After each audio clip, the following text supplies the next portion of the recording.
Պատվարժան դատարան, ինչպես իմ գործընկերը նշեց, մեր համար այստեղ անակնկալիչից չկար։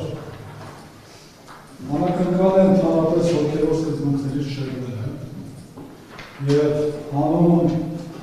չգիտեմ ինչ-որ հանձնարարականների մոռանալ ամեն ինչ, ինչը կապված է մարդու ամբողջական էության հետ, որտեղ էությունը դա բացառապես գործառնել չի, էության ամենակարևոր մասը դա հոգևոր արժեքներն են նայած ցանկացած մարդու։ Ես պետք է ասեմ, որ խիստ զարմացած եմ Հանեն մեղադրելու մեր գործընկերոջ նկարագրածից, որ անձը բնութագրող հանգամանքների մեջ բացարձակապես նշում չկատարեց, որ Միքայել Ստեփանյանը ընդհանրապես դրա փոխարեն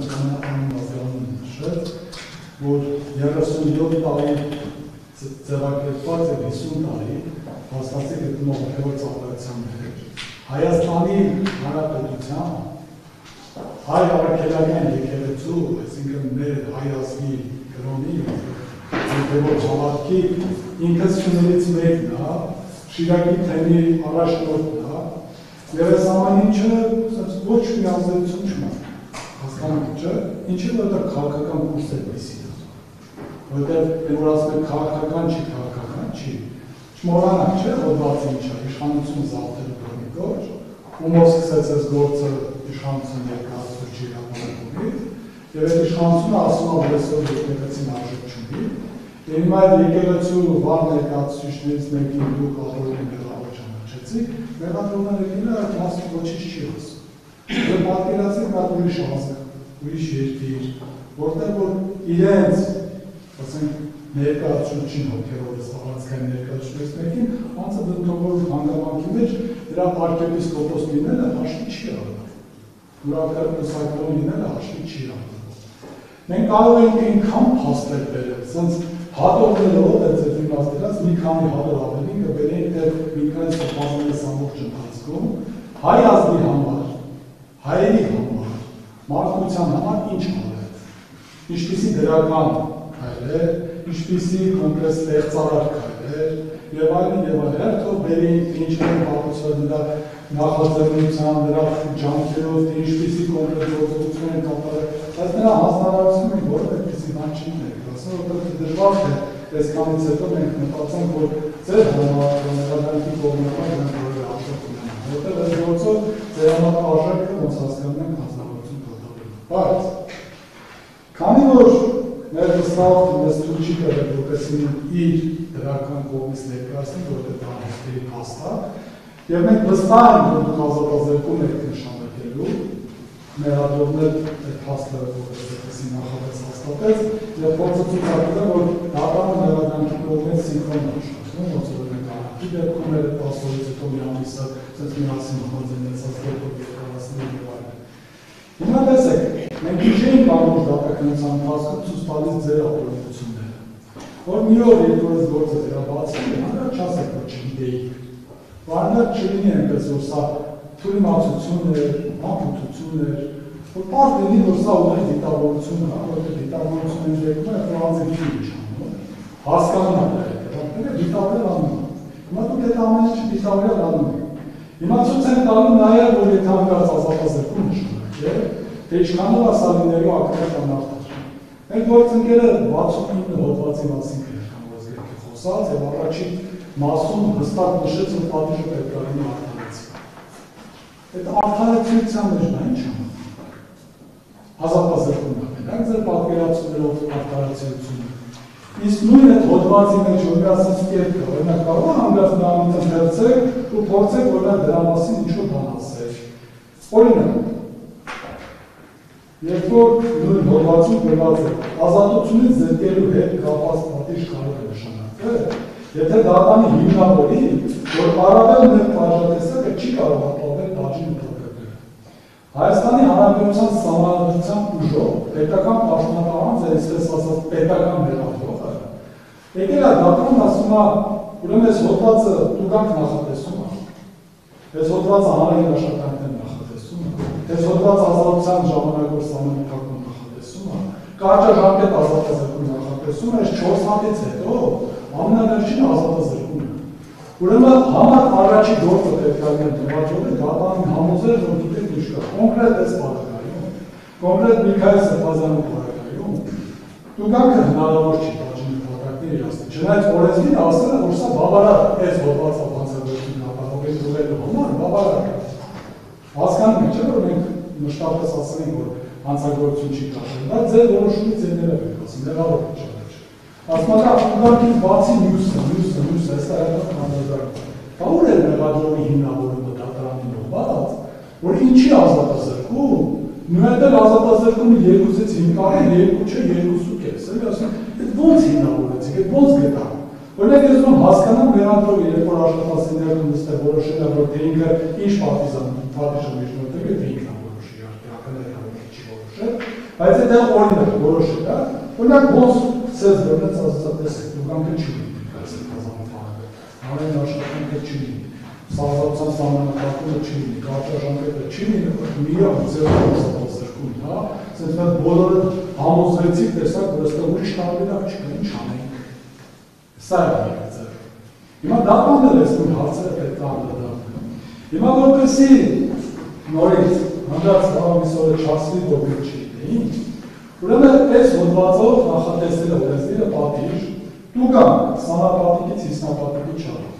կամ հանրային աշխատանքներով 150-ից 270 ժամ տևողությամբ, կամ ազատության սահմանափակման 1-ից 3 տարի ժամկետով, կամ կարճաժամկետ ազատազրկման 1-ից 2 ամիս ժամկետով, կամ ազատազրկման 2-ից 5 տարի ժամկետով։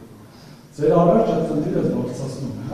որ դատարանը հանկարծ որոշի, որ ազատազրկում տա, նախապես ի սկզբանե որոշված ուղին շարունակի, ուրեմն պարտավոր եք ունենալու հիմնավորը, թե ինչպես բոլորը հնարավոր չի նոր։ Մի հատ էլ հատկապես ամեն նախորդից հետո, երբ որ խոսում ենք ազատազրկման հետ կապված, ազատություն զրկելու հետ կապված, ոչ միայն ամեն նախորդից հետո ծանրը պետք է հիմնավորել, այլ նաև պետք է հիմնավորել, թե ինչի անազատության մեջ պայմանների հետ կապված պատիժները չեն կարող բավարար լինել եւ բացառապես պետք է ազատություն զրկելու հետ կապված։ Ընդդեմ երկու հատ ազատություն զրկելու հետ կապված, կարճաժամկետ եւ երկարաժամկետ, հիմնական ազատազրկում։ Մատել այդտեղ պետք է հիմնավորել, թե ինչու նա կարճաժամկետը չի, այլ հատկապես երկարաժամկետը պետք է։ Հիմա այս տեսանկյունից ես ուզում եմ դատական պրակտիկայից որոշ վերաբերումներ տալ, որ տեսնեք վաղամիսով եթե հանգած ազատազրկում նշանակվի կամ նմանատիպ այլ պատիժներ, խտրական մոտեցումը առավել հիմնավոր լինի։ Ուրեմն այս նոր ներգրավության մեջ, եթե չեմ սխալվում, քանի մի անգամ այս հոդվածով մեղադրանք եղել, եւ դատավճիռ եղել, Վազգեն Մանուկյանը վերաբերյալ գործով։ Համար 3-03-36-01-21 գործն է, որը գործունի դատարանում ակնվել։ Հոդվածը 301 հոդվածն է իշխանություն զավթելուն, տարածքային համապատասխանությունը խախտելուն կամ սահմանադրական կարգավորումի տապալելուն ուղղված հրապարակային կոչեր։ Դատարանը նույն որոշման մեջ արձանագրել է, որ սա համապատասխանում է ներկայիս օրենսգիրքի 422 հոդվածի երկրորդ մասին, այսինքն կոնկրետ է մեղադրումին, որը մեղադրումը Միքայել Սրբազյանը։ Այս համապատասխանությունը տա։ Ուրեմն այստեղ չնայած որ մեղադրանքի երկար է, բայց որոշ ձևակերպումներ դրանից ներկայացնեն, որպեսզի տեսնեք երկուսին էլ ներկայացված մեղադրանքների ընդհանուր նույնությունները եւ նմանությունները, որտեղ նշվում է, որ օրինակի համար իր ելույթներում Վազգեն Մանուկյանը բացառելով երկրի ներկա փուլում ընտրություններ անցկացնելու հնարավորություն եւ անհրաժեշտությունը նպատակ ունեցել, որպեսզի հանրային լեզվաների կոչերով դրդի նաև իշխանափոխության, օրինակ նշում են, որ բազմաթիվ լրատվամիջոցների լրատվական էլեկտրոնային կարգերի տեսախցների միջոցով մարդկանց լայն շրջանակին ուղղված կոչեր արել, հանդես եկել նրանց ուղղված հրապարակային եւ ընկալելի իշխանություն զավթելուն, սահմանադրական կարգավորումի տապալելուն ուղղված հրապարակային բանավոր կոչերով, որոնք դրսևորվել են մարդկանց համախմբելով, նրանց հրավերելով, արարքների նույնություն տալով, մարդկանց մոտ իշխանություն բռնության զավթելու ուղղված ցանկություն առաջացնելով, դրանք մոդելով։ Մասնավորապես 21 թվականի փետրվարի 12-ի հավաքի ժամանակ հրապարակավ հայտարարել է մեզ պետք է համաժողովրդական շարժում, որպեսզի մենք կարողանանք ազատվել այս իշխանություններից եւ ինքը կամավոր չի գնալու այս իշխանություններից, այսինքն մենք պետք է կոտրենք իր ոտքերը, իր հենարանները, շարունակության մեջ նշում է խոսքը չի գնում շարքային զինվորականների, ոստիկանների մասին, խոսքը գնում է նրանց ղեկավարների մասին, բոլոր այն մարդկանց զինվորականները, ոստիկանները, որոնց ծառայում են Փաշինյանին դավաճան են ու ժողովուրդը իրենց պիտի թույլ չտա, փողոց դուրս գալ իրենք պետք է վախենան, փողոցները գնան իրենք պետք է վախենան, սրճարան ռեստորան մտնել։ Հետո անդրադարձ է կատարում երկրորդ հենարժ դրաուժային կառույցներն են, ոստիկանություն հավացավ, որոնք երբեմն իրենց շահերով համոզում են իրենց, որ կատարում են իրենց պարտականությունը, առանց գիտակցելու, որ ծառայելով այս իշխանություն, իրենք ծառայում են թուրքական ադրբեջանական ծրագրին։ Մենք պետք է կոշտ լինենք իրենց հետ, մենք պետք է համոզենք իրենց միջնորդում են նահանջի ճանապարհ եւ այլն։ Այսինքն այս ամբողջ հետո գրում են, որ չէ բանակը կընդվզի, ես կոչ եմ անում, որ ընդվզի, հետո նշում են, որ նրա հրապարակային երևույթները նպատակամեցել լայն հանրության զանգվածների մոտ տպավորություն ստեղծել սահմանադրության նախատեսած եղանակով իշխանափոխություն իրականացնելու անհնարինության մասին, բարձրաստիճան ոստիկանների նկատմամբ բռնություն գործադրելու մասին եւ այլն։ Հիմա սա այդ մեղադրանքն է, որը որ նրան ներկայացվել է։ Մենք այդ մեղադրանքի հիմնավոր անհիմն լինելու մասին որևէ որոշում չենք հայտնում, այս հետաքրքիր չի։ Ուզում ենք նույնությունը եւ նմանությունը ցույց տանք, որ այս նմանատիպ ձևակերպումները մեղադրում են Միքայել Սրբազանին, բացառությամբ այն բառերը, որ այնտեղ ասում են իր կոնկրետ ճանապարհները ցույց տվել, թե ոնց պետք է անեն, Միքայել Սրբազանի բառերն այդպիսի բան չկա եւ սա էլ հիմքում դրել էին 2023 հարցազրույցը, որ ասում են հանցագործություն չի, որտեղ ասում են ոչ առարկայական գործողություն չես ասել, ուղղակի օգտվելու համար ասել։ Լավ, երկուսն էլ մեղավոր է ճանաչական։ Հիմա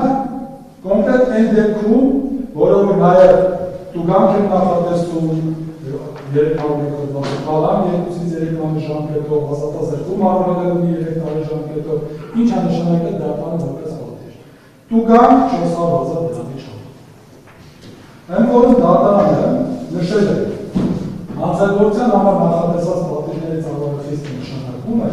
եթե նվազ խիստ տեսակը չի կարող ապահովել բաժի նկատմամբ։ Դատարանը համաձայնության նկատմամբ պատիժ նշանակելիս նախ հաշվի առնում նրա հանցագործության տվյալները, այն է Մանուկյանը դատավորություն չունի, ամուսնացած ունի 3 երեխա։ Մանուկյանը հանցագործության տվյալները հաշվի առնում նաև պաշտոնական քայքեջում վերջինից հետևած հանցագործության տվյալները։ Պատիժը պատասխանատվություն ծառայությունների մոտեցող հանգամանքներ չի արձանագրում, քննարկելով նշանակելի պատժի եւ պատժի չափի հարցը, հաշվի առնելով հանցավոր հավատքի բնույթը եւ հանցան համար վտանգավորության աստիճանը, խախտած հասարակական հարաբերությունների սոցիալական նշանակությունը, հաշվի առնելով նաեւ ապաստանների հանձնաժողովները, դատարանը հանգում է հետևության, որ ապաստանների նկատմամբ պետք է ընտրել 301 հոդվածով նախատեսած սանկցիաներից տուգանք պատժատեսակ եւ դատարանը տուգանքի 400,000 դրամի չափով։ Հիմա մենք ասում ենք, որ օրենքը պետք է միատեսակ կիրառվի, նկարվում նույն պայմաններում, նույն հանգամանքներում պետք է խտրական մոտեցում լինի։ Հիմա մեղադրող ասում է, որ պատասխանատվություն պատիժը ծանրացնող է ներմասնում հանգամանքներ ինքը չտես։ Դատարանը որպես այդպիսին է որևէ նման հանգամանք չի արձանագրում։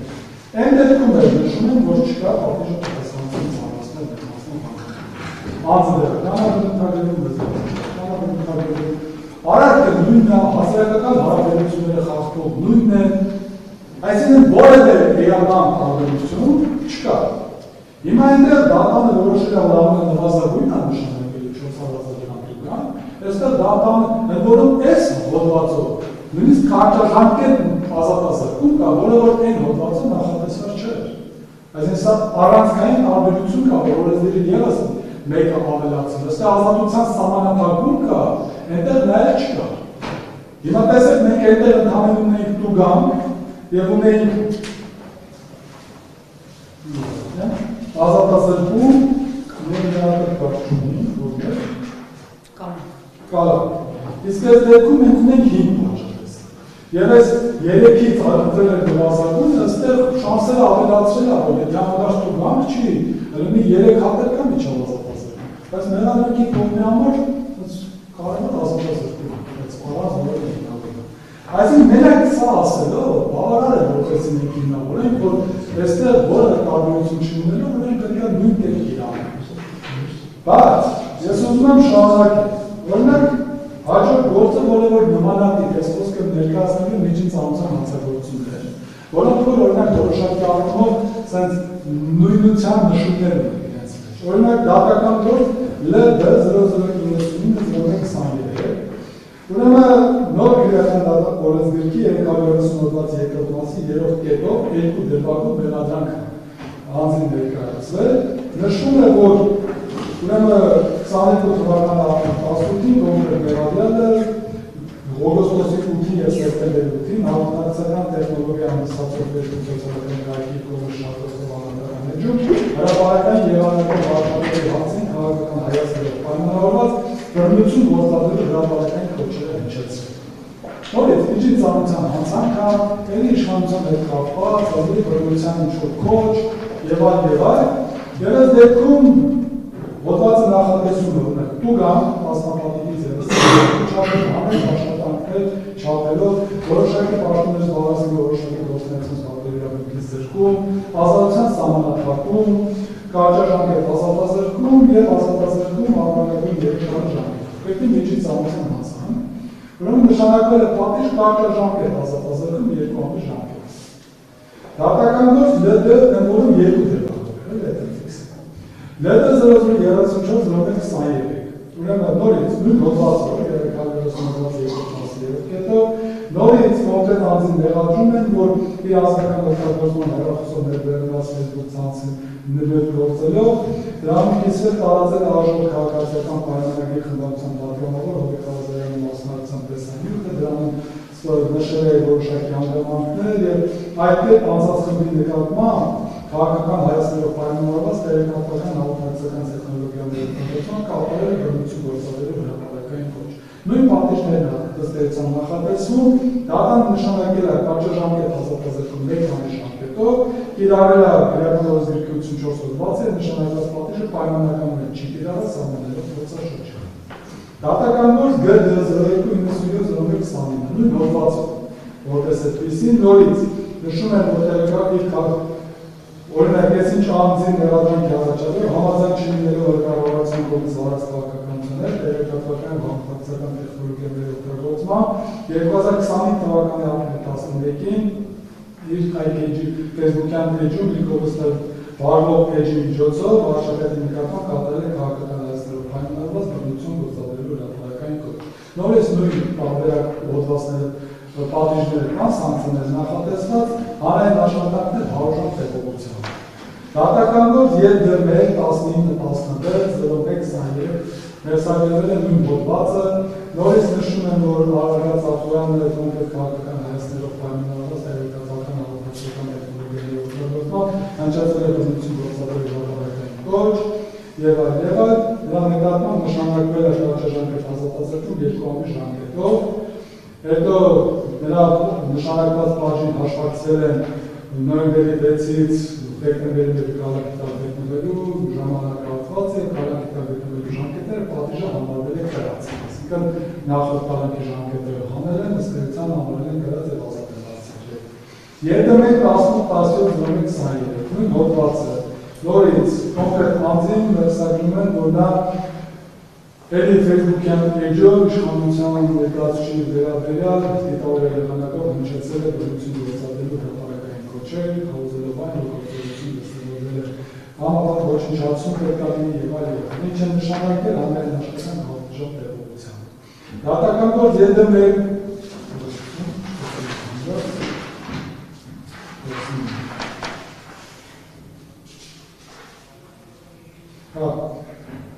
Մեկ այդ գործով, որ Մուշակ Շուշանյանի վերաբերյալ նույն հոդվածով վերաբրանքն է, նորից նույն ձևակերպումն է տրված է, որից հետո նրա նկատմամբ նշանակվել է տուգան նվազագույն աշխատավարձի 20 հատիկի 1.500.000 դրամի չափով եւ թույլատրել է, որ տուգանը բացված վիճակի։ Այսինքն, ձեզ ցույց տվեցի նույն հոդվածով, ձեզ ցույց տվեցի միջին ծանոթության այլ հոդվածով ըստ էության կատարված իրավիճակը։ Հիմա նորից միջին ծանոթության առաջին անգամ հանցանք կատարելու կապված կուզենամ մի քանի դատական գործ են ձեր նախագահության նկարակոչել, որոնք չնայած որ կոնկրետ այս կոչերի հետ կապ չունեն, բայց էլի միջին ծանոթության հանցագործություն են, իրենց բնույթով ըստ էության տեսնենք ինչը, դուք նորից գտել եք, որ առաջին անգամ ապարագրակ չպետք է ազատազրկում լինի, օրինակ Ե-0-062-01-24 գործով, երբ որ անձին ներսագրվել է 260 հոդված երկրորդ մասի երկրորդ կետ, այսինքն միջոցների ապօրինի ձեռքբերում, պահում խոշոր չափերով, նախատեսում ատուգան տասնապատիկից 30 պատիկի չափով հանրային աշխատանքներ ազատության սահմանափակում ձեռքում, կարճաժամկետ ազատազրկում եւ ազատազրկում 1-ից 3 տարի ժամկետով նշանակել է ազատության սահմանափակում, որ ազատությունը զրկելու կապ չունի 1 տարի ժամկետով։ Ձեր նախագահությամբ ԵԴ 1 այլ գործով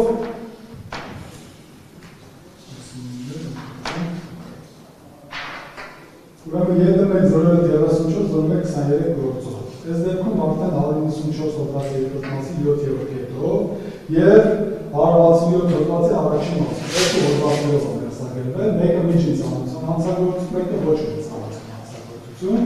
Ուրեմն ոչ մեծ ծանոթությունը դա սպանության սպառնալիքն է, որը կատարվել է խորհրդական դրդումներով։ Սահմանով նշանակել է ազատության սահմանափակում 6 ամիս ժամկետով, մյուսը դիտավորության բացի առողջության միջին ծանոթության վնաս պատճառելն է,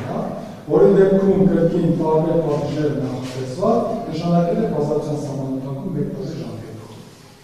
Այլ դատավորների հետ կապված օրինակ պրակտիկայից օրինակներ օրինակ ՇԴ 0016-01-22 գործով, երբ որ անձին վերագրվում է կողոպուտ խոշոր չափերով, ես ուզում եմ տարբերություն տամ, թե տարբեր հասարակական հարաբերություններ, օրինակ պատկերացրեք կողոպուտ անձում անձը, դիտավորության առողջության վնասապատճառում, չգիտեմ, եւ այլ, թմրանյութա ձեռբերում, պահում, այս բոլոր բարակայում եթե առաջին անգամ առ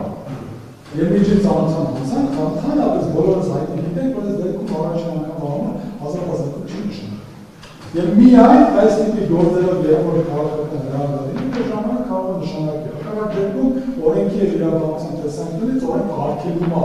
որ դա նշանակի։ Հիմա օրինակ այս դեպքում երբ որ կողոպուտ է խոշոր չափերով, նախատեսում է պատիժ տուգանք եւ նախատեսում ազատազրկում 3-ից 5 տարի ժամկետով, տեսեք մեր մոտ 2-ից 5 տարի, 3-ից 5 տարի։ Ուրեմն դա նշանակել է 300,000 դրամի չափով տուգանք։ ԵԴ 07-58-01-20 գործով ներսագրվում է 254 հոդվածի երկրորդ մասի առաջին 3-րդ եւ 4-րդ կետերով նախատեսված արար, դայերի գողությունն է, խոշոր չափերով, ապօրինքով եւ այլն, նախատեսում է տուգանք, հանրային աշխատանքներ, ազատության սահմանափակում, կարճաժամկետ ազատազրկում եւ ազատազրկում 2-ից 5 տարի, գրեթե նույնությամբ սանկցիաները ոնց որ այս հոդվածի պարագայում է, դա նշանակել է կարճաժամկետ ազատազրկում 2 ամիս, հետո հաշտակցել է կալանքը կրած եւ ազատել է պատժից։ Մի հատ ընդերցեմ, ԵԴ 07-97 դեպքում մերձագրվել է էլի կողոպուտ, բայց այս դեպքում ոչ մի կողոպուտ, նա կողոպուտ առաջինը։ Մի հատ գողություն երկրորդ մասի առաջին եւ երրորդ կետեր, այսինքն որ կատարվել է խմբով եւ շինություն ապօրինի գործերը, մի հատ նույն գողության փորձ։ 3 տարբեր հոդվածներով անցնում մերձագրվել անձին, ում է կողոպուտի սանկցիան, որպես այդպեսին պատժվում է տուգանքով եւ ազատազրկման 3-ից 5 տարի, այս դեպքում տուգանք 1 միլիոն է նշանակվել, գողության սանկցիան տուգանք եւ 2-ից 5 տարի ժամկետով 600 եւ 500 ազատական չափով տուգանք։ Այսինքն, այս տարբեր պայմաններում, երբ որ անձին առաջին անգամ հանցանք կատարել ըստ էության ծանրացնող հանգամանքներ չկային, դրանները նշանակել են ազատությունը զրկել չկապված պատիժներ կամ առավել բույն է կարճատև ազատազրկում եւ կալանքը կրած աշխատել։ Հիմա գաղտնիք չեմ բացառել, բայց տարական իրավաբանությունը հետեւյալն է։ Եթե օրենքը նախատեսել է 5 տարբեր սանկցիաներ, օրենսդիրը պատկերացել է, որ կարող է Հայաստանում մի օր եկել կանգնի իշխանությունը բռնի զարթելու կոչը։ Օրենսդիրը նախատեսել է, որ եթե նման հանցանք լինի, ուրեմն տեսեք, տուգանքը բավարար է, որ անձը ուղղի սոցիալական արդարությունը բնակչությունների, չգիտեմ, պատժի նպատակն իրացել։ Նախատեսել է, որ օրինակ բույսերով է կարող է լինել։ Գտել է, որ կարող է դեպք լինի, որ միայն ազատազրկում է։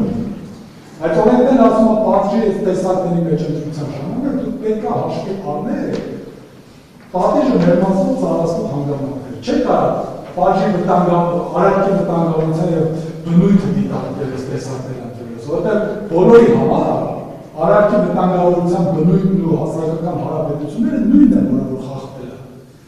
Եվ այս բոլորի համար օրենսդիրը ասել է, որ այս բոլոր պատիժներն են տեսականների կարող լինել։ Մի հատ էլ ասել է ավելի խիստ նշանակի գետավորել ներում չկարողանանք, մի հատ էլ ասել է ազատազրկում ամենածայրեր դեպքում կիրառեք, հիմա դատաները ոնց է որոշում, օրինակ պատկերացրեք, որ 6 հատ ծառացնող հանգամանք են։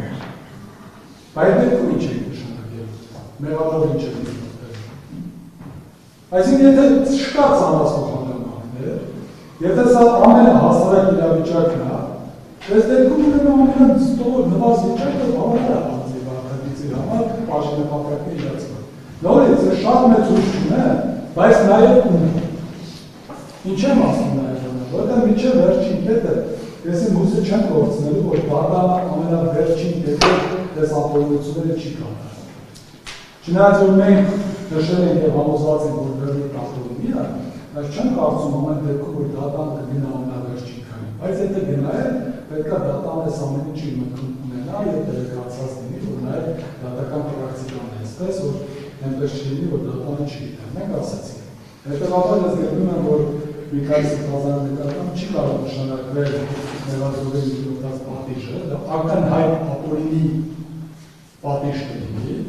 ակնհայտ խիստ, որ բան գործի հասցեին չի կարող համապատասխանել, եւ ես գտնում եմ, որ չնայած պետք է արտարացնել, բայց ոչ ապա ամենազատուն պատիժ